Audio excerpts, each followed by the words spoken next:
I went for Kusa, didn't get it. I was gonna go for sweets. It was windy that day. Literally, I could have entered something, maybe even made it onto a third team, depending on that Yeah, day. yeah, I don't yeah. know. Definitely didn't. I didn't expect the pro spot on in either occasion, but Sure. um, All right. Well, then we are going to go live. Everybody, welcome Chad Covington to the stream. What's up, dude? what's going on, man? How you doing? Man, I couldn't be doing any better. The new year is off to a great start. I mean, okay, not literally. I haven't laced the last couple days, and I've been trying, so it's actually been a rough start to the year, Dama-wise. But either way, it's still nice out. It's still a good day. How about you? Yeah, doing good so far. Been pretty cold down here, so I haven't been outside lacing much. But I'm in BATB mode right now, Yeah, honed dialed for the month of January, and excited for everything we have going on this year. So yeah, dude. What's cold to you? that would be Yeah. it's actually been right at freezing, below, and a little above freezing. So between Oh, like 32 and 38 or so right now. So okay. That's a little cold. little cold. Not, but yeah, I guess that's cold. It's been like the same here. You've honestly had like Minnesota weather is what you've been dealing with, kind of. But then to that point, we have had one snowfall like all That's winter so crazy. far. So yeah, I've been It's out been disking pretty like super every fun. day. I saw it. You and Cody went out the other day. That looked fun. Yeah, yeah, it was I crazy. played one round so far this year, and got 4 birdies. I was What? feeling, yeah. I went like 5 weeks no disc golf. Come back, 4 birdies. I still got +5, but still. Dude, it's like when you stop playing or when you stop playing anything for a little while and give yourself a break, when you come back to it, you almost feel more refreshed and more like new to it. So, Exactly, yeah. exactly. But yeah, excited for everything and more discing. I think we'll probably have a bit of cold through February, and then Oh, yeah, I suppose yeah. bet out the border. We're going to be chilling, hey? I think so. We've had years where it's been single digits. Yeah. Was it last year or the year before? We got a little bit of snow just outside, not on the ground, but Last year, falling. maybe, but I remember I dissed last year and I wasn't that cold. So I remember last year being kind of Maybe 2 years chill. ago. Was it? No, Stace probably. Yeah, Stace says it's snowing at the Thursday Jam. All right, sure enough. Well, Yeah, dude, but that's something you never think of. Like, I'm never thinking about Nashville as snowy. I was like, the first few years, I think I packed shorts and like didn't bring other things, and was like, yeah. okay, I gotta like pack differently because it's still winter here. Like, it's not just always warm in Nashville, dude. Yeah, I always joke around like you guys bring it down with you. I'm a No, Minnesota, so for real though. Hopefully, I can bring some warmth maybe this year, I was cause gonna say the Florida players need to step it up a little bit. They got to bring some of that warm up if you guys are bringing the cold down. dude. Well, like no one's had snow either. It's kind of crazy. Like up in Canada, Yeah. mad far they got snow, but like we haven't had much of anything in like the United States, which is just bananas. But I think that means we're going to get smacked super hard at Yeah. some point, and it's going to be treacherous. But I think February is gonna hit us 28 tricks later. oh, dude, yeah, where we all have to grind tricks inside our houses for 28 days in our kitchens. Oh. Exactly. Dude, I've been doing Kendama and all kinds of stuff to like film tricks, and with my new edit and all this stuff, I've just been going ham. So I'm like, I don't know if I can do February. Like, I don't know what tricks I'm gonna do. I don't know what I got left to film. Like, I mean, I, obviously there's a lot, but yeah, I always every year I get excited for 28 tricks. I do it, and then halfway through, I'm like, why did I do this? yeah, I tell myself next year, don't do this. Just remember this feeling. Don't, and then I forget by next year. This year, I think I've decided I'm going to take a break. I'm going to sit it out. yeah, yeah. Oh, Just I say that now, but after Battle of the Border, that kind of your feelings change a little bit. So. dude. And when you see everyone post on the first day, that's what gets me. It's like there's 1,000 people posting their for day ones, and I'm like, oh, I could go rip a trick You're like, real quick. oh, he's doing it. Oh, he's like, dude, if he's doing it, I gotta do it. So Yeah, dude. Teammates and stuff that decide to go in, it's always super fun. But man, I don't want to think about that just yet. Holy cats, you're right. man. Yeah, I'm jumping ahead a little bit. No, it's okay. It's okay.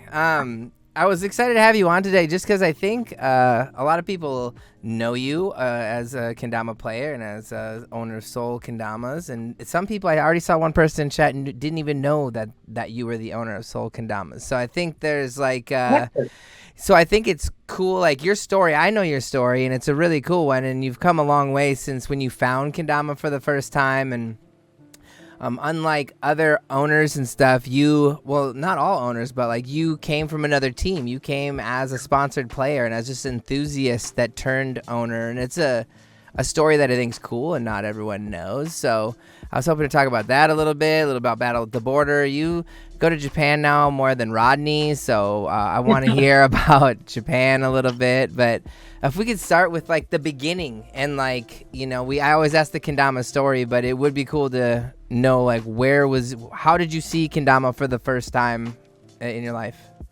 Yeah, I'll try and fast track it. Yeah. So 2010, I was a freshman in high school, and Kendama did the classic thing in my school, kind of got popular. And a lot you were of my from friends where? were playing. I'm sorry, where were you from?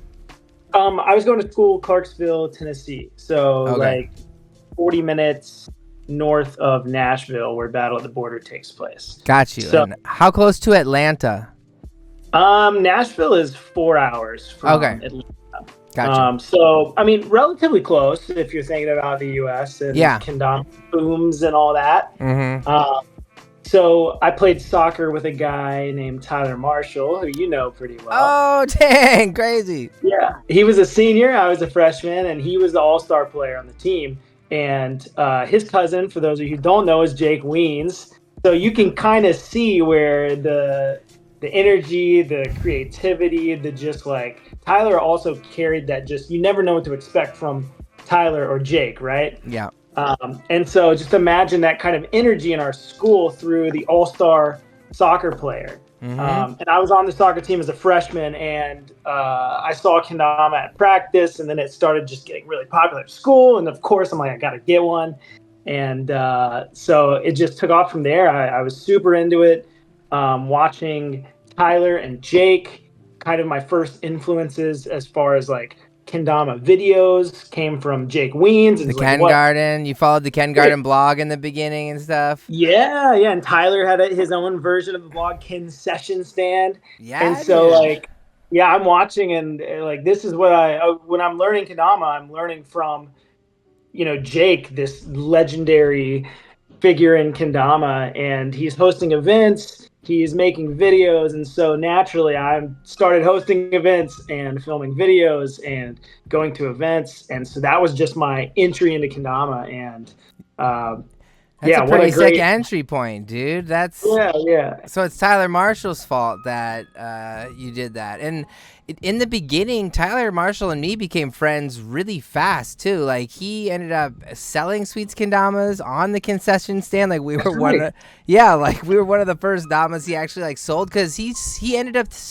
throwing the battle at the Pig and whatever, right? Yeah, it was like 11th Ave or like 12th Ave brewery or something like that. That was would have been the first time I met you, and the first time I ever... Yeah, you just came to my booth, right? Like I was behind my booth selling my wares, and we were in a contest. We were in a trick contest, didn't we? Or I thought I remembered like there was a spike off, and me and you were like two of the last people left, and I didn't know who you were, and that was like my first, because I met you and Matt Dakota. You two were the two that I really like stood out to me as like, how did I not know these humans? And then,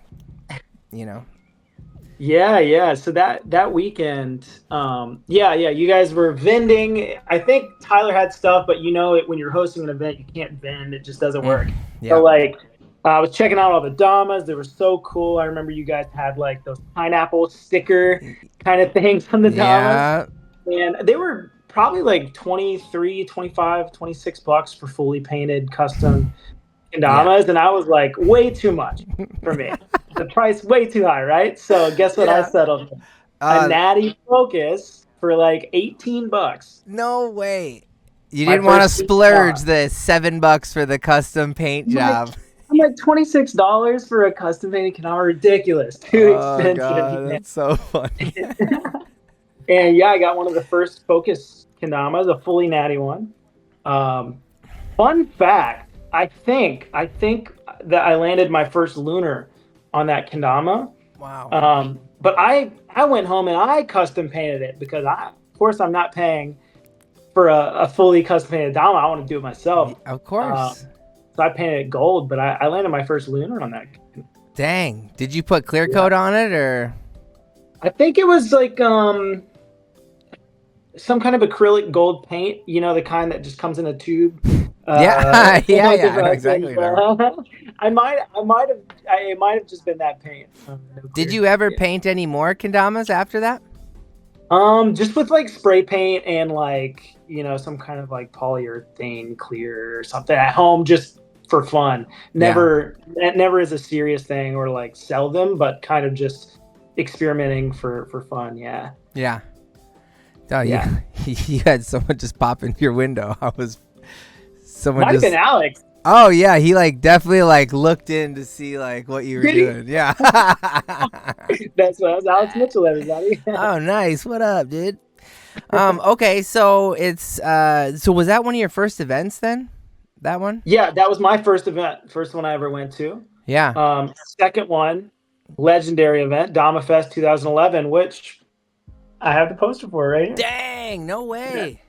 Yeah. So Holy Dama Fest, second one, and that's when floodgates open. I met everybody. I remember Alex Smith was probably one of the guys I was most excited to meet that weekend. I met Alex Royce that weekend.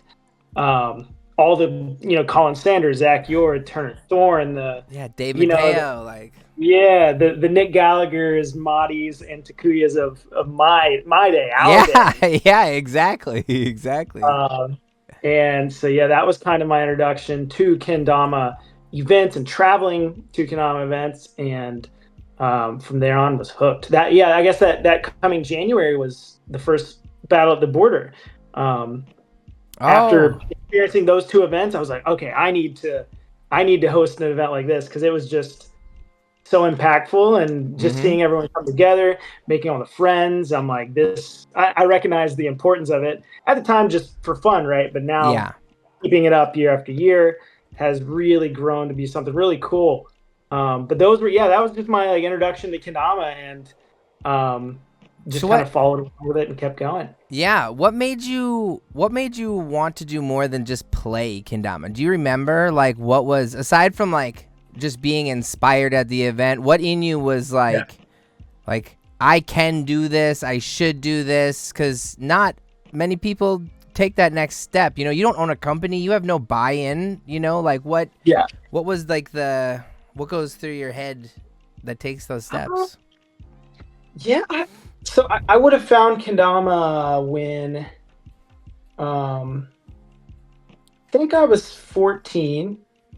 And at the time, my favorite thing in the world was making funny little skits, videos, and editing them and putting them on YouTube. And I enjoyed that a lot. And so kendama was a perfect way to kind of continue making videos, and the transition, it was just tricks instead of skits and acting, things like that. And again, my influence coming into kendama was Jake Weeds. And so I don't know at the time if it was I don't know what it was. I just fell in love with kendama, and I was like, what do you do with kendama? You host events, you go to events, and you film videos. And so I started doing that. And is that still on YouTube? Is that all still on YouTube? Yeah, all of that. Nice. My group that I started playing with, me and two other guys, we call ourselves the Kendama Squad. Back before kendama brands had teams, you made local kendama teams all over, and that's still I think a bigger thing in Japan. But in the U.S., you don't really see a lot of kendama teams nowadays. There's a handful, more localized communities. But yeah, me and these two guys, we would host events together, we would travel together, film edits together, and that was just... Do they still play? Who are they? Neither one of them play anymore, but you know their names, Nick Bellamy and John Ross Rudolph, those two guys. Mm-hmm. They were with me at the event where we met for the first time. And then John Ross went to DamaFest. Yeah. And they were also co-hosts of the first Battle at the Border. Yeah. And I think they just slowly lost interest in Kendama, or maybe, life stuff took priority, but I stuck with it, and I continued to fall more and more in love with it, and ended up just doing it on my own. And even Tyler Kendama is like a part of his life, but it's not a big focus for him. It happens. It's hard at a certain point once real life hits you in the face. I've seen it a million times with a million people who are better at kendama than I'll ever imagine being. So it's just something that happens. Okay, so we've gotten just scratched the surface here in your kendama journey. Now, I know we're coming up to the Kendama Co moment where you get sponsored. So tell me what leads you to that. What event did you hang out with them, and or was it even that? Was it more internet based that got you on the squad, or tell me more about that, because I'm not sure I even know a lot about it. I think you'll like this story. Well, bring it on. That's what we're here for, baby. We were talking about how Kendama brands didn't have teams. Kendama USA was the first brand to create pros. At least I think so. There might have been something like a Kendama China, or or not Kendama China, but like Battle maybe, or Casey Winnan. Yeah, exactly. One of those. Maybe they had teams. In my head, Kendama USA created the first ever pros and the first pro models in Kendama, I think. Agreed, yeah. Agreed, okay. So, Kendama USA kind of created this concept, and then they invited those players, but then they also had video contests to kind of join the team, submit your video, we'll pick you. And so video contests started becoming really the only way to join a team, unless you got invited privately, but the video contests were the way to get sponsored. And so I tried out for the Kendama USA 2012 contest, which is the one that Dave, I think Jake, Keith, TJ Kolesnik, all these guys got on to Kendama USA at that time. Yeah. And I didn't make it. There was 2 rounds, didn't make it past the first round. So I was like, I'm bummed. But hey, DamaFest 2013 was around the corner. Stoked for that. And so still super involved, hosting events, playing a lot, filming edits. Another contest comes around. I think it was the Sweets contest. Maybe 2013. And that year was the one Norks one. Yeah. So at the time, this is hilarious. It was a 1-year pro sponsorship. Yeah, it was. Yeah, which I still occasionally I'll be like, Norks, when's your 1 year up? Yeah, no, honestly, it was a joke for a minute. Yeah, well, when you're the first ones to do something like creating pro teams and contests, there's no right, no wrong, and so you guys are like, a 1-year sponsorship seems like a really great opportunity. Little did you know, it would be.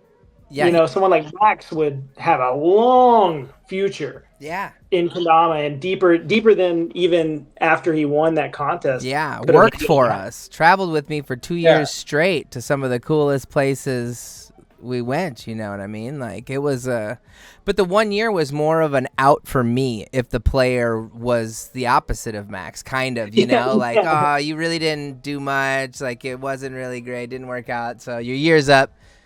And then we do it again the next year. But it was obviously the exact opposite. And we ended up getting Cooper and a lot of other really amazing people out of it with the focus team and stuff. So, but again, there was no rule book. There was no how do you do it? We kind of just started making teams and putting people on because it was a way for people to feel recognized, because it wasn't just Instagram clout. It was being on a team meant a lot more than just how good your tricks were.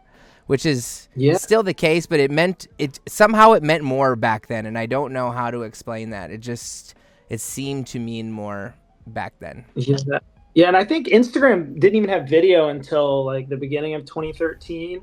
So like you only made YouTube edits anyways, and Kendama players knew each other from YouTube and Facebook internationally, right? Across the globe. So that contest came around, and I think I had the intention of entering the Sweets contest, and I don't know if I procrastinated. I don't know if I was busy, maybe a lot of soccer. Like I would school, soccer, get home, it was dark out. I think I had one weekend left to film, and it was like the last day that submissions were due. I go out to film, and it was the windiest day. Insanely windy. And so I couldn't land anything at all. I had no clips stacked, couldn't land anything. And I was going to submit an entry, and I just couldn't put anything together. Oh, man, that's so tough. Yeah. So, how did you feel your tricks stacked up? Like, did you feel you were on the level of Norks and those dudes as far as tricks? Like, if you entered, do you feel like you had a good chance of making it? Not at all. That's in hindsight. It's such an honest answer, though. It's such an honest answer, because I don't know the answer to the question, because I don't think I was. Yeah. I mean, I think that's just when maybe that was the first time I went on the pro team was after Max, because I didn't get a mod until Max's line or whatever it was. So it was. Okay, so it might have been around that. Yeah. I think.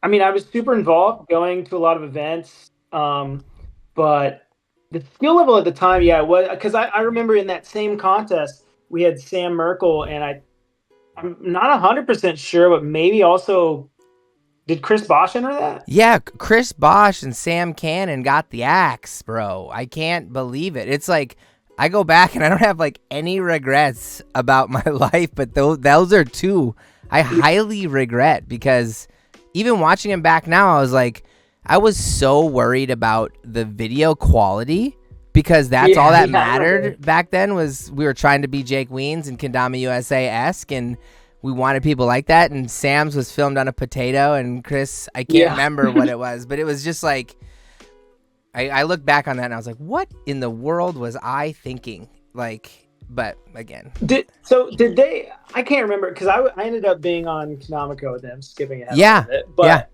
did they get an offer for the secondary team or the third, like the focus team? Yeah, but they refused to take anything less than a pro spot. Yes. Yeah, they turned me down. Yeah, dude, they were the only two people to say no. Everyone else said yeah and was hyped. But they also just wanted they both got sponsored. They both got sponsored. They knew their tricks were up here, but definitely the filming was, I mean, just as important. You can't see the tricks. Like, back then it mattered even more than it does now, because the bar was just different. Not everyone had an iPhone that ripped, it was you had to put a lot of work into making a nice looking video, but in retrospect, that mattered zero. Like, they both got sponsored and are two of the best players in the world, arguably. So, I definitely messed up. But now it's just the way things went.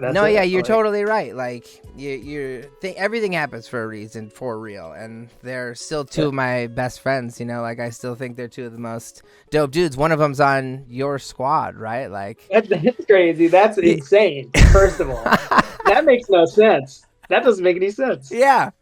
No, it really doesn't. That's the full circleness of it all is bananas. I mean, well, let's not get too far. Let's talk about Kendama Co first, because. I guess I wanted to tell the Kendama say the Sweets, because these video contests were the only way to get sponsored in the day. Yep. I went for Kusa, didn't get it. I was gonna go for Sweets. It was windy that day. Literally, I could have entered something, maybe even made it onto a third team, depending on that day. Yeah. Definitely didn't. I didn't expect the pro spot in either occasion, but sure. The next video contest that came around, which would have been much later in that year, I think, over the summer, or at least getting into the summer, was the Kendama Co video contest, and from a team with almost no players. Like, I think they might have had 4 or 5 players, and they filled out a squad of close to 20. after this contest. Whoa, no way. Yeah. This is when they brought on Bonds, Jake, Chris Bosch, Sam Cannon. Listen to all those names. Ernie oh my gosh. Yeah, Ernie. Yeah. There's a lot of guys you might not even remember their names, like Stanley Chalk and yeah, of course I know Stanley. Andre Chacon, and the squad went really deep during that contest. But I submitted a video with just like people weren't posting Instagram tricks at the time, so you just stacked footage. It was just a mesh of tricks that I landed over the 2 or 3 months prior to that. Yeah. Filmed like a handful of new tricks for the entry, and then I just made some silly intro and outro bits for the video, doing some accents. I did a country accent, a British accent. I was just being a goober. And I think Kendama Co really liked that, and I was obviously pretty active and posting and going to events. They liked that. I was in the same state as Jake, who at the time was just like, he was just super young. So having, I guess, someone older to travel with and, you know, a mentor too. And so he and I both got sponsored at that same time. And crazy. I forgot you and Fish were close like that because of that reason. Because I remember Fish having to field phone calls from his parents like on trips when they were like, who can I talk to? And Bond's like, give me the phone. And then it's dude, never good.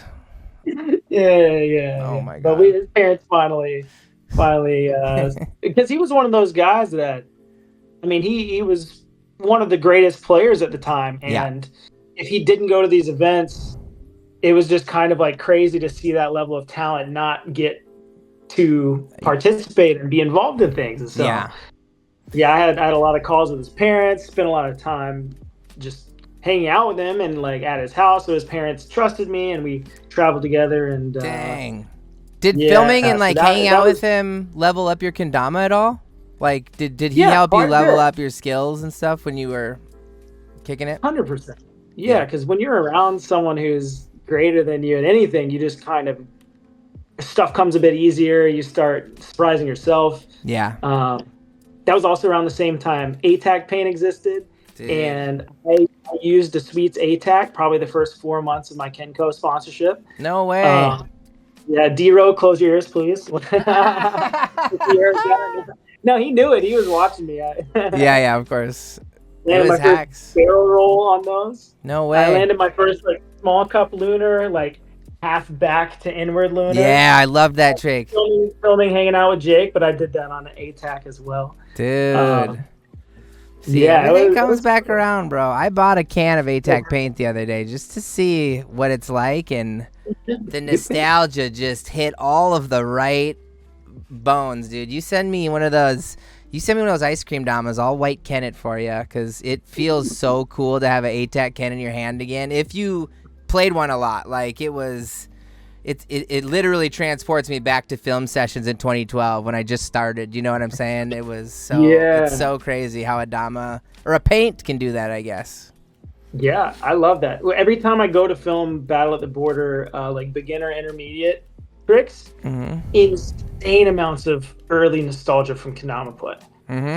It's crazy just filming the ladders. Yeah, I'm like, yeah, it just reminds me of all those old days so strongly. Yeah, because you're solely focused on that. Just these beginner level tricks, and I do really feel when I'm doing those in the video, it's for some reason just specifically filming those videos, I get that insane nostalgic feeling. Yeah, it's cool. It's crazy. Yeah, dude. I almost like dread it, like I do 28 tricks later at this point, because it's fun, but it's almost like a Groundhog Day, because I've done it so many times and I don't know if I picked the right tricks and if I did the same ones as before, if they're too hard or too easy, and you know, like, and then I know the hardest ones are going to be so hard and that Coop's going to probably have to do one or two of them. And like, so as much as I have nostalgia in two ways, I guess, good and bad, because I'm like, oh, it's about that time to film NACO tricks, Coop. We got to go out and grind. Like, yeah, the beginner intermediate, honestly, the beginner just doesn't change much. No. You only get 15 tricks, and like 5 of them are the same. So it's kind of your same mix of like 10 tricks. Intermediate has a little more wiggle room, but still it's like pretty similar, maybe yeah. 20 tricks at most. Mm-hmm. And then advanced open up a little bit, but still, if you end up doing the same tricks, totally fine. And now in Pro Open, I think Am Open, I had this realization this year. Am Open is what our Pro Open used to be in like 2014, 2015. And some of the Am Open tricks are even harder, but it's cool. Like just pull up, handle stall, spike. I'm like, that was a really hard Pro Open trick. Yeah. It's fun when I do. Yeah, dude. We've been watching, like, after I do this, I usually do Kendama history, where I just go and watch any videos from before 2014, and it's a lot of that, where like advanced players, we were doing lunars in speed ladders, and like people were botching because no one could lunar, so whoever could lunar best that day was like the winner, because we could all do all these tricks, but lunar we were struggling on. And then when you finally see people doing like lunar flips and stilt flips on stage and stuff, it's just, you can see each year how it progresses. And there's one year, I think it's the year like Zach won NACO or MKO for the first time. It was he was the third winner, so it was like 2014 or 15, and that was like the year where we were like, these tricks are not like the others. Like it's you can see that it takes this huge jump, and it's crazy. Okay, I want to go from Kendama Co to Sol. So tell me, so you're on this team, you're sponsored, you're having a good time.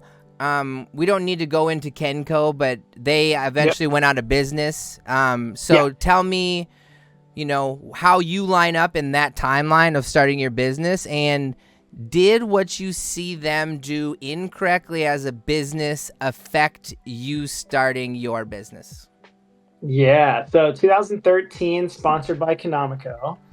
And that was the summer of my graduating senior year of high school. Okay. And so going into college and joining my older brother, we became roommates that August, starting school. Yeah, Shelton, right? August. Yeah, Shelton. So Shelton did a whole year of school in computer science and realized like, oh, this is too dry for me. I don't enjoy it. It's not stimulating. He switched to business marketing that I guess after 1 year of doing computer science, and that was the year I joined him in college. We were roommates, and he sees me just grinding for Kendama Co and playing Kendama a lot and slapping their stickers around campus, and I'm still hosting Battle at the Border, and I think that year Kendama Co was the only sponsor, and he just sees me doing all this work, and he's switched to a business marketing major, and he's going to class, and he's excited for business stuff, and he's really stimulated by it. He enjoys it a lot. And he is thinking like, what can I do as a business? Because he just loves that so much. The way I love Kendama, he loves business stuff. And so one day, I think we might have done a full year. Let's see, August. Yeah, it might have been a full year of him in business school and then me on Kendama Co before the idea came. But one day he just asked me, he goes, hey, what would you think about starting a Kendama brand, you and me? And I'm like, that sounds cool, but like, how do you do that? Like, where do we get Kendamas made? I'm like, what's the name? He's like, look, I'll help figure out the difficult stuff. He goes, you know Kendama really good. He's like, you clearly are very passionate about it and spend a lot of time. And that for me is so natural just because I enjoy it. That's, every Kendama player knows the feeling of playing Kendama. Why we continue playing Kendama. Yeah. I was already hosting an event every year and traveling all over. And I think before we made the brand, I talked to Daniel Robinson, who was my team manager and manager at Kendama Co. I asked him, hey, what would you think? Like my brother and I want to start a Kendama brand. How do you feel about that? And he was like, I think anything you do Kendama wise will help Kendama more. And he was all for it. He was supportive of the idea. And so D-Ro gave me the okay on it. And if he said no, I wonder if that would have changed things. But he kind of asked permission as the sponsored player if that would be cool. He said yes. Yeah. Sheldon and I schemed names back and forth. and I was sponsored and on Kendama Co for a year. Yeah. So what? Sorry. I was sponsored. I was sponsored on Kendama Co and the owner of Sol for 1 year is what I meant to say. Oh, dang! Yeah. No way. Okay, so 1 second. Yeah. So we're like at the end of 2014, essentially. Let's say 2015. Yeah, so we sold our first Kendamas June 6th, 2014. Oh, okay. So not even a year. We're talking 6 months after your brother asked you that question. You're selling your first Kendama. I think so, yeah, because we started going to school together August 2013. I mean, I could probably dig and look at some old. I would say the first Sol Kendamas photo on our Instagram was a sample. So before we even had products, started posting on Instagram, had the and everything. So I can look back and see when that was, when we got our first sample, and that would give a pretty good indication. But he got us all set up as a business, emails, website, all of that. And the Instagram thing was really natural and easy for me because I love taking photos and making videos. And, that was going on. But there was this inner conflict in me. Rep Kendama Co or rep Sol. And for that first year, I primarily repped Kendama Co. Yeah. And I might have worn a Kenco shirt and played a Sol Dama at an event. Or if I had a Sol shirt, maybe I was playing a Zen in Kendama Co. And so that balance was really tough for that year. And as things were changing in Kendama Co, I didn't really know. D-Ro got fired one day. He called me, had the conversation. Basically, they were going out of business. A lot of changes were happening. D-Ro got fired, and I didn't know anything going on, but I knew something was wrong if D-Ro was getting fired. He was the backbone. He did everything, man. Backbone. He's also pure, genuine human. Yeah. And he was my team manager, my go-to for everything. Like, I to this day still am like, I wasn't sponsored by Kendama Co. I was sponsored by D-Ro. Well, dude, and that was one of my questions I had instinctively was like, you said when you started your own company, you asked D-Ro. Like, you didn't ask the owners of the company what they thought. You asked Dan. You know what I'm saying? D-Ro did everything. No, because they weren't going to say shit to you anyways. Like, you know what I'm saying? They didn't care enough to stop you, even if, you know what I'm saying, or they would have, but they didn't because they didn't care, and that's why things went the way they did. Was super supportive. Maybe he knew there was some kind of like... Yeah, he probably did. He knew it was eventually going to hit something, and maybe he was just along for the ride. I don't know. Yeah. And we never talked about that. And he actually, when he gave me that phone call telling me he got fired, he actually was trying to get me to stay on Kendama Co. But during that call, I told him I wanted to leave. Because he was fired, and he pushed me. He was like, "You should consider staying," and like, you've got a long future with Kendama Co. And he had no clue that it would probably end in like 30 weeks or whatever, or 2 weeks. It was pretty quick. Yeah. He was the backbone for sure. Mm-hmm. But I had Sol to focus on, and so that conflict ended for me internally, like deciding who to rep at events. Yeah. And from that moment on, just went all in on Sol, and things Battle at the Border jumped from like 30 to 100 that next year because we had the backing of a company to get a venue. We moved from a smaller city to Nashville, that 40 minutes south of Nashville, made it a lot easier for more people to come because it's a bigger city. Mm-hmm. But I just kind of, after leaving Kendama Co, just focused fully on Sol. And like you said at the beginning of the interview, taking things from my experience as a sponsored player that were negative, fixing those, and taking the positive things and doing that better than what I experienced to form a new team under Sol, which we didn't start until a year in. So I didn't want to get people involved. We figured out what are we doing? Yeah. Who are we? And so we ended up having our own contest in 2015. That would have been there was a little crossover where we had a team and I was on Kendama Co. So confusing. It was wild. Dang. I remember Dama in the D. We had Cal Nasser there and Lyndon Whalen and Kevin DeSoto, or maybe not Kevin that year. Yeah, I was just gonna say, who's the first sponsored Sol player? Lyndon is the only one from the first 6. That's still playing and still sponsored, but we had Evan DeRuby, Will Shivey, and Cal Nasser, the first 3 pros. They never got pro mods. We were close. Cal would have been the first for sure. Yeah. He landed Quint Still Flip in like 2014, which is nuts. That's silly. And then we had Lyndon Whalen, Aaron Mullins, and Wesley Carconen, who is a really good friend of the Gallaghers. Yeah. So those were our original 6, and Lyndon's the only one from that original group. Still crushing it. Yeah. I remember being a Dom in the D, and I was like repping Kendama Co, selling Sol stuff with our players there, and then, Cal was also probably like, why can't I play Kendama Co if you're playing Kendama Co?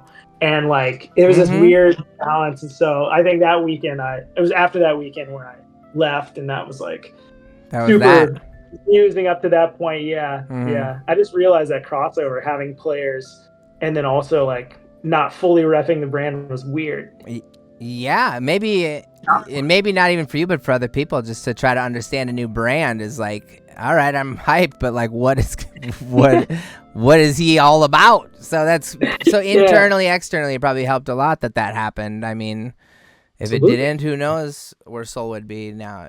Like, how long would you have internally struggled before you were like, okay, I got to be done with this? You know what I'm saying? Yeah, and there was a lot of like, those kind of, they were pulling against each other, but that D-Row thing definitely sped the process up, and in the end, made the right decision.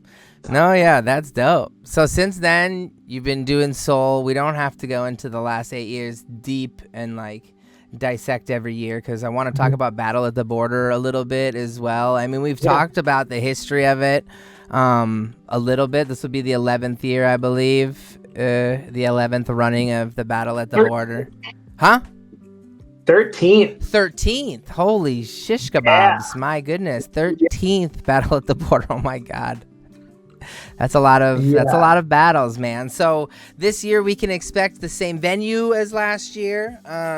Is there anything, if people have been there before, is there anything that's going to be different this year than other Battle at the Borders? Yeah, a couple things, trying to really nail down that pre-registration check-in process. I think this year, to help smooth that entry time, will be an outdoor check-in. Oh, wow. Everyone's hanging out outside, as always. We want to have that doors open moment, but it's like, it's always doors open and then like, all right, check-in. So if we get the check-in, everyone's outside already. Once the doors open, I would like, it's like vendors. Instantly, you get first access to all the new stuff. It's a big thing. That's going to be a big change this year. And so I do encourage everyone to pre-register online. It's super important. It helps so much. I am soon to collect volunteers. So we will cover registrations for volunteers. So if you are planning on volunteering, then maybe wait. But if you just want to come and hang out, definitely pre-register. This year we are increasing the price day of to $10, like $10 more expensive if you wait. So it makes it really hard at planning an event. With last year we had 450, and I think over 150 signed up that day. Oh God. So imagine getting an extra 150 you didn't expect. Oh my gosh. So the time to register them all, even if you did them, 30 seconds a piece, is a lot of time, day of the event. Yeah. So that's going to be different. One thing that I'm really excited about, and this is an early announcement, so those of you tuned in, thanks for tuning in. Hey, let's go. This year we have an official switch of DJs directed by Jake Weens. Oh, DJ Jake Weens. No way. So Jake has a lot planned. An incredible, he has some crazy concepts. Expect nothing less from Jake Weens.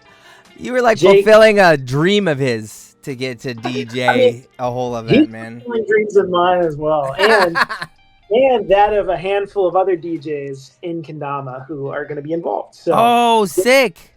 Jake has a lot of really cool things planned. There's 2 days of DJing that he has this awesome plan for. Wow, cool.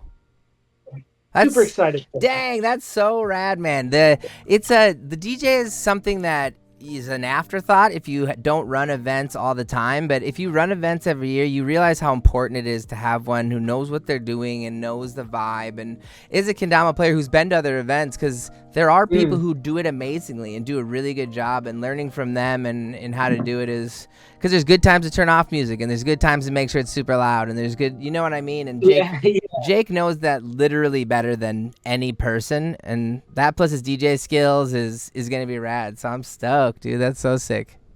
Yeah. So that's super exciting. Another thing I'm really excited to talk about. I want to share a lot of stuff on the stream for the first time. Please, dude. Come on. That's what these are the real fans here, dude. Y'all tuned in for this, so you're okay. This is a really big one.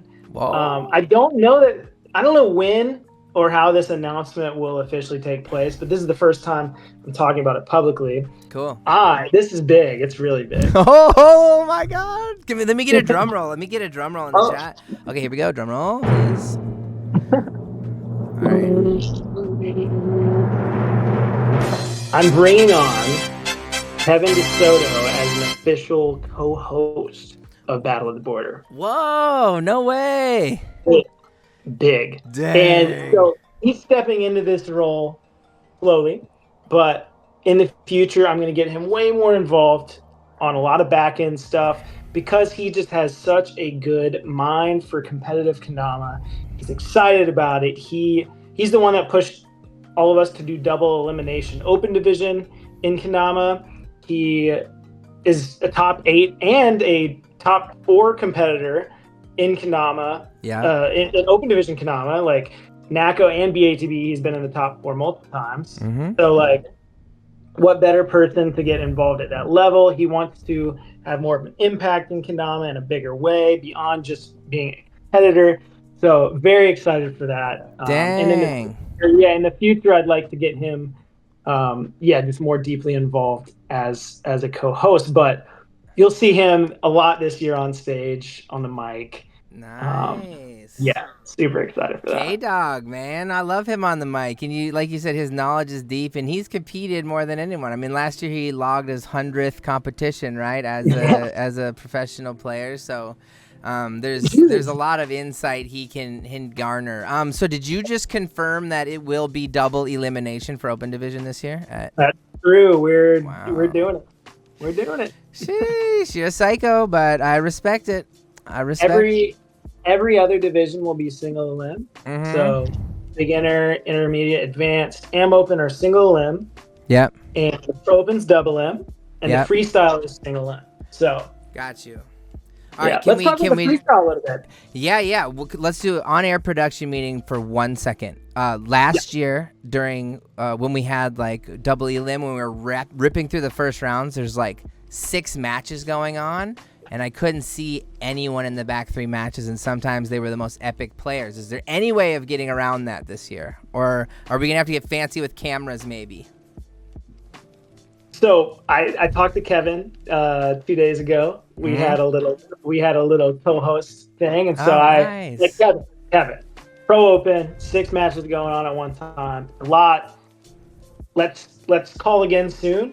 We're gonna talk next week, and we're basically troubleshooting how do we do this in a way that's fair, where we got to get through over 100 pro competitors in a double M bracket. Yeah. We can fit 4 onto the stage where all matches can be seen. Yep. They're just staggered. Which is chill. 6 matches last year. We did it because we had to. We got through with minutes to spare, after the award ceremony, before the venues like either kicking us out or charging us like double the amount to stay over time. Mm-hmm. So Kev and I are going to be working on that. We talked about ideas of potentially bringing some matches off stage and to the sides. Then we got to find good lighting for that. And then it's like, I don't want to hear somebody got out because they're like, oh, the lighting's not as good on the side stage spots. So that's a problem that we're going to be hopefully solving. Okay, I brought up a real life thing. So you guys just saw real life wheels turning in Chad's head of an event planner planning one of the biggest events of the year, because it's just a real thing, and you forget about things like that until the time comes again next year when you're like, all right, what did we need to work on? And I forgot about it until I just thought about it. I was like, oh shoot, like that's. I didn't forget about it. I've been thinking about it. Well, it sounds like you got things figured out, man. That's super dope. I'm more than excited. We have 16 people from the 16 now people from the Sweet Squad coming through. Wow. We are going to be live streaming it again, bro, the second time in a row. Yep. So I'm really excited that it was one of our biggest streams of the year last year. So a lot of people are coming in person, but a lot of people just can't afford it, can't make it out. So we're going to bring it to them. We'll have lots of giveaways as always. And it's going to be amazing, man. It's like 3 weeks away, dog. Oh, I'm excited. Yeah, I'm super excited for that. Stacy just sent me a DM. That was a really good idea, Stacy. Dang, Stacy's full of them. I'll share it here. DJ booth. Maybe for the open division, the DJ doesn't need to be on stage. Oh, sure. That's taking up some stage space. Yeah. Stacy, hello, Stacy, a third co-host. Is that what she's great. Look, dude. Thank you. She's already volunteering, dude. She's already on the clock as a volunteer. Logger and. By the way, she helped a lot last year when we had 4 decks made for the open division. Mm-hmm. She sat down and helped me make 2 more. 2 more because we were like, Kevin. There's this little sidebar. Kevin pulled me to the side. He goes, "Hey, Chad." He goes, "If we're just doing 4 matches, we're not getting through it today." I'm like, "What do you mean?" He's like, "We might have to run these Parthenon." I'm like, "Kevin, no, we're at the venue." And he's like, "Look, I don't know what we need to do." And I don't know if Stacy ever heard it or if I went over to Stacy. I'm like, "Stacy, we have this idea." And then she got more cards. Anyways, everything worked out last year. We're going to improve on those things. And Stacy has become a very important part of that report. Dude, isn't it crazy? You can throw an event 13 times and still have something new show up, But that's what happens when you throw a good event. It grows, and with growth comes new problems. And, that's part of being an entrepreneur is figuring that stuff out. And you do a great job, man. You throw a fun event. So thank you. We're excited. We're glad to be part of it, as always. Excited to have you guys. And, I think we all learn from each other's events as well. Yeah. And every time we're hosting one of these events, it's kind of like the first time something of that level is happening. And any little changes we make, it's also probably the first time something like that has happened in Kendama. So yeah, there's no right or wrong answer. We're just trying it. If it works, we continue, we improve. If it doesn't work, stop doing it, change it up. So cool, dude, exciting, but also stressful sometimes. Yeah, mainly stressful, actually. Let's be real. Oh yeah. Will the fuzzy kendama be allowed in competition play? This guy. Oh my God, he's got one just on deck. Get out of here. Have you played it a little? Is it? Oh, dang. No way. I have, and it's fun. It's cool. I'm trying to think. I don't see why it wouldn't be. That was my initial reaction. Isn't it harder because the spike is fuzzy? Like, isn't it literally harder? Lighthouses are harder. Lighthouses are harder. Spiking is harder. Tracking's pretty tough. Tracking's very tough. There is no trick where sticking. We can do this. It's kind of like with the ATAC stuff. I've been doing that again because that's like the first thing people did when they got ATAC Damas was just go and try to stick it to the cup and do eclipses. But that was my first reaction. Like, there's nothing about it that makes it kendama easier, in my opinion. So it's. I think, I want to keep competitive kendama. The size restriction's important, but there's some stuff that really doesn't. Too long or too short of a string eventually hurts you. Yeah. So what's your size restrictions for your competition?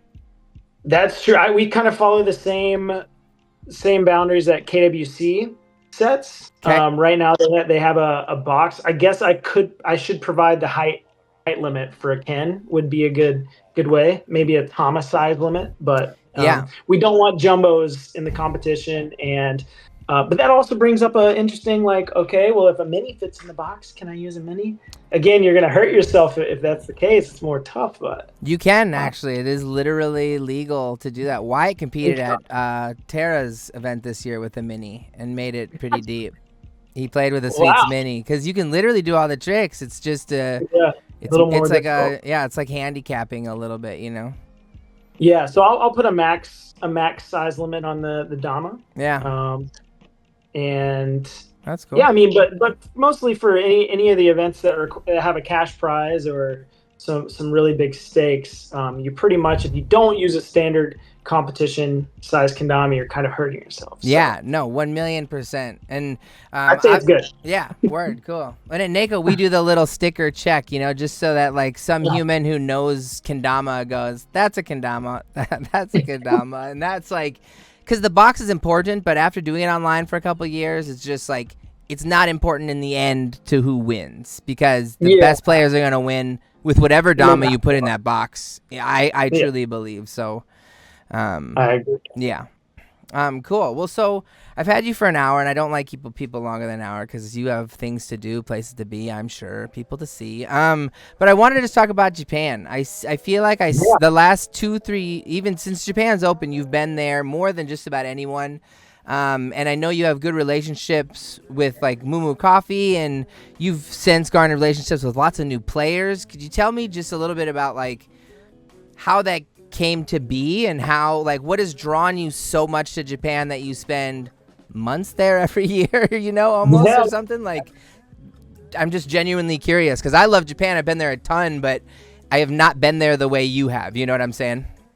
Yeah. So the first time I went to Japan was 2018, and at that point was a lot later than most players who are as involved as I am, and I think even at that time, like Rod had probably been over 10 times. Yeah. By 2018. For sure. And I've never really been big into anime or like Japanese culture, but kendama really opened me up to that. Mm-hmm. Same. And so I think, and everyone always asks me, they're like, "You don't watch any animes?" And I'm like, "I'm not really." Yeah, it's not my thing. Really interesting to me. Mm-hmm. Yeah. So kendama really opened me up to that, and in 2018, I went for 2 months, and it was part of a college. In order for me to graduate, I had to get 2 credits, so a study abroad and an internship.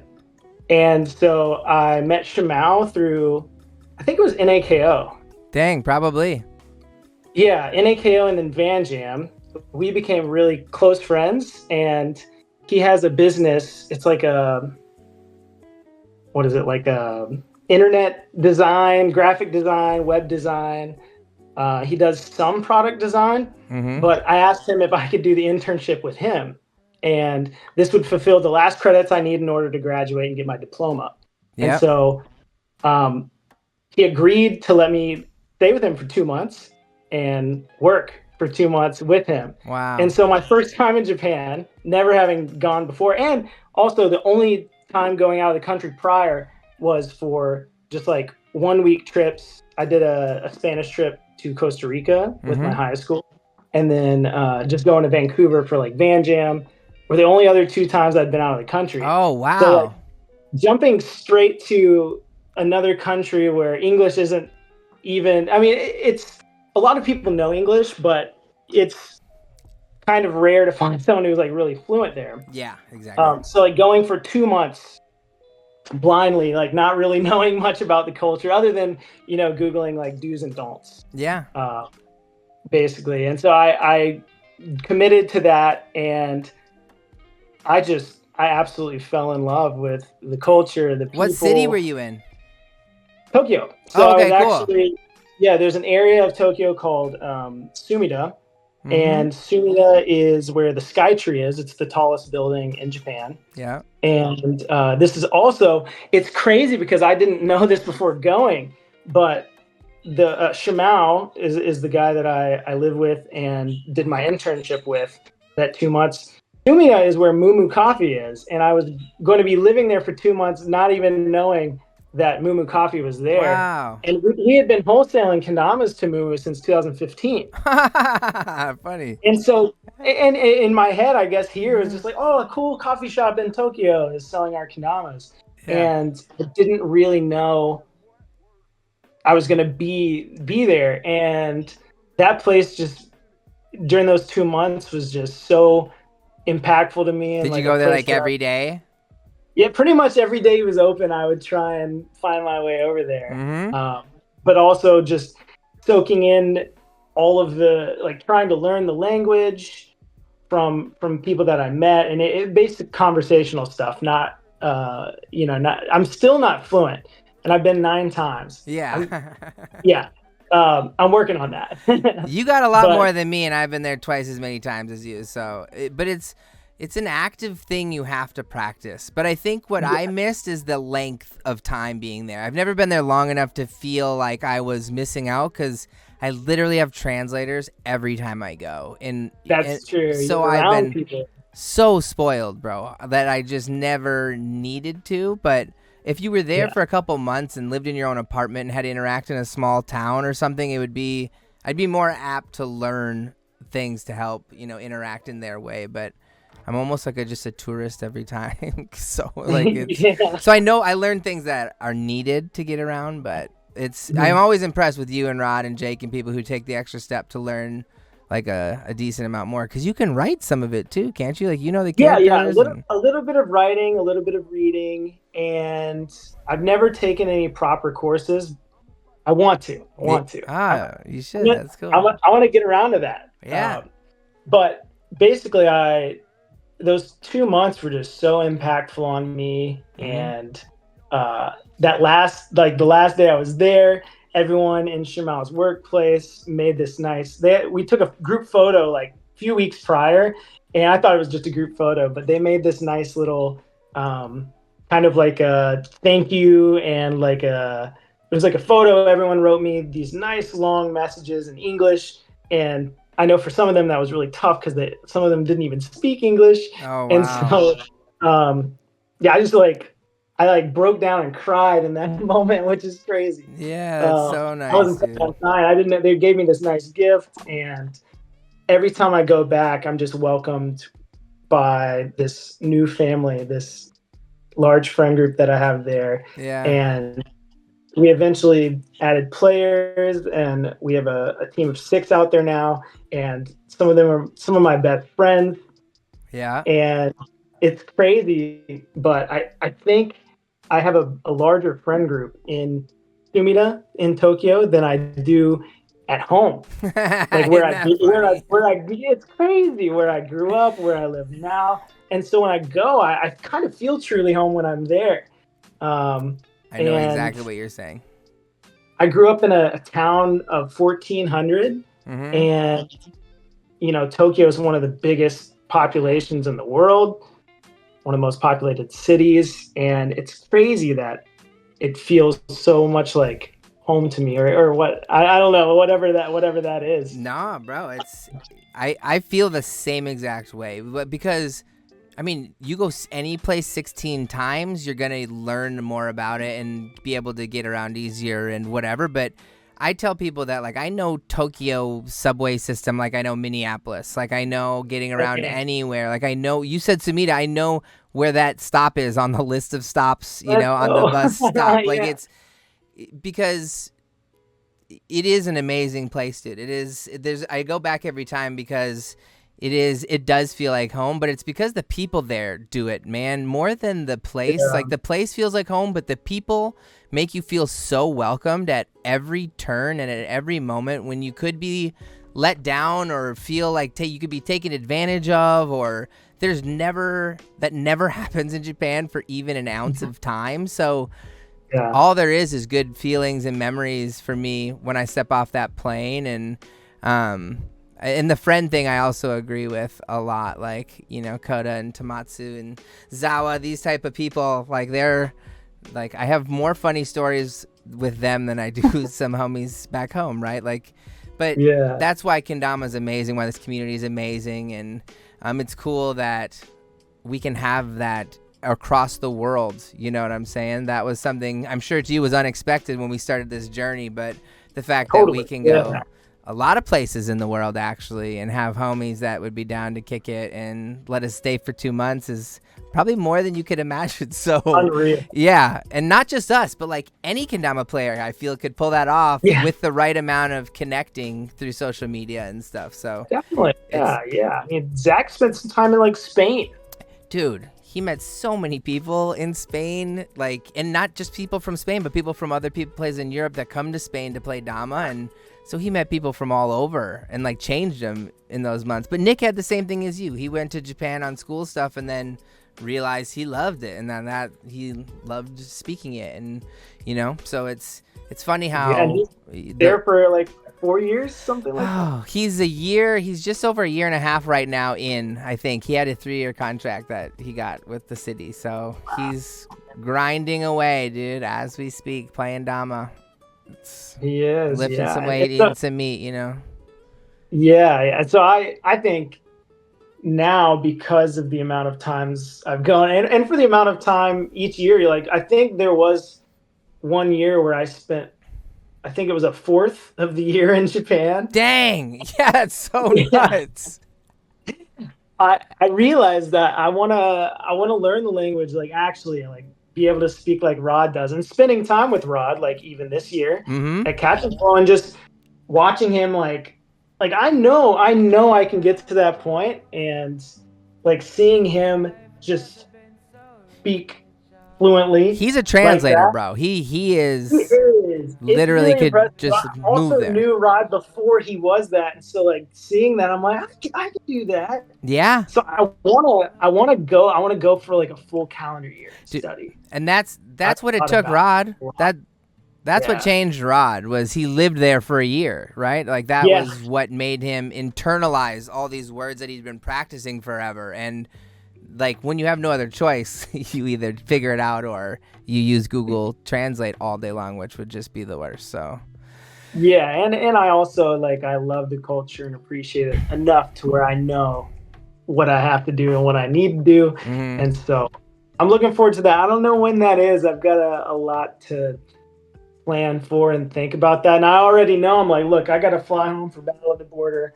And I don't want to miss NAKO. So I'm thinking like, well, dude, I'm still going to be flying back and forth probably as much, I'm like, I got to think Thanksgiving, Christmas. I've always been able to spend those holidays with my family and like birthdays and stuff. So I'm like, there's a level of, you got to give some of that up. Yeah. Yeah. But it's a year, like to live a dream for a year, it's worth giving up some things, and do it while you can, man, because someday I'm sure you'll have a family and it won't be as easy like old sweets. I get off that plane in Japan and my clock starts ticking because I got to get home to the family, Every time I see you, like, man, I'm having a great time, but I miss the girls. I'm like, oh man, dude, it's the never ending reality. I'm cool for like a day or two, and then I'm like, okay, where am I? Because they're getting to the point now where I wish they could be with me, and that's hopefully the dream someday, is that like, but they need to be old enough to like walk around and me not like be worried about where they are, or else I can't do anything else. So like Emma's getting super close. Like she's like, we go to a playground and I can just let her rip and she knows what's going. But Willa is a menace who will hide in a closet and not say a word, and I won't find her for 10 minutes. So, but that's like the next step. I hope they can travel with me eventually and come start experiencing these events and start seeing it, because, that's the true dream for me is to have them come and see you got the everything fun you of it. want. Yeah, dude. I mean, we all got to have dreams, right? So that's the dream. Yeah. Chad, it's been super nice talking to you, man. I think it's been great talking to you as well, man. I really enjoyed this. Yeah, man. I don't think I've gotten your full story. I've had it in pieces and bits, and so it was really nice just to reminisce and talk about the old times and where things started, because you're just as OG as me. We just did it at different ages and had different impacts at different times, but totally. I appreciate you and everything you do for the community and for the sport of kendama, because Dan was right. You just help it grow, man, and that's what we need more of in kendama. So appreciate you. And same to you, man. We're doing the same thing, just doing it on our own, in our own ways, and we've crossed paths. We work a lot together, man. It's cool, and I'm excited for more of that in the future. Yeah. Be looking out. 2024. Maybe that's the year we'll do something extra special together. Okay. All right, brother. Well, I'll see you at Battle.